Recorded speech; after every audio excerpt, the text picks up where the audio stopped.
I never imagined I'd tell this story. Not out loud, not to anyone. Some moments live better in silence, but this one refuses to stay quiet.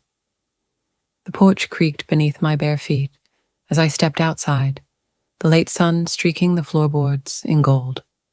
The day's heat still clung to the air, thick and drowsy, and the cardboard box by the steps looked ordinary, harmless. He was already bending to grab it.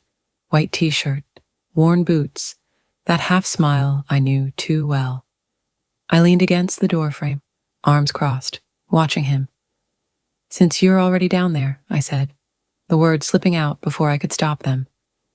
"Mind bringing it in for me?" He paused. Then slowly, his eyes lifted to mine. One brow arched, not confused, not amused, just waiting.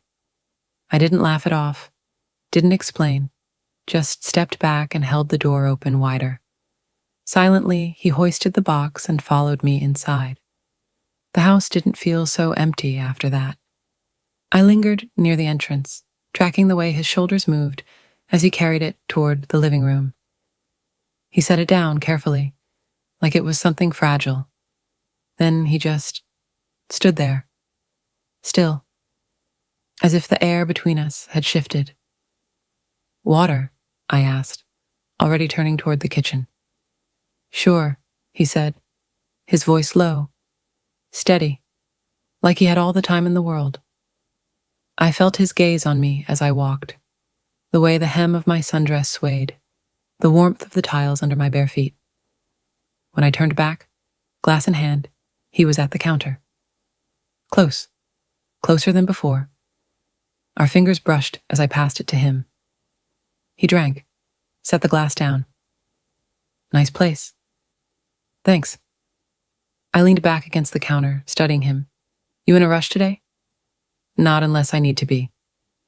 I reached around him for another glass, my arm skimming his. He didn't pull away. His hand rested near mine on the counter, not touching, but close enough that I could feel the heat of him. Neither of us moved. "You always hang around this long?" I asked, voice softer now. His lips quirked. "Only when I'm welcome." I let my pinky graze his. A question. He answered by tangling his fingers with mine. No hesitation, no words. Just his thumb tracing slow circles over my knuckles, his other hand settling at my waist.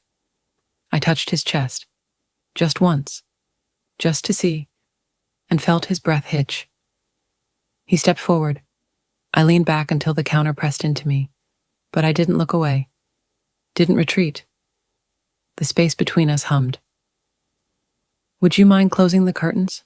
I murmured. He moved at once.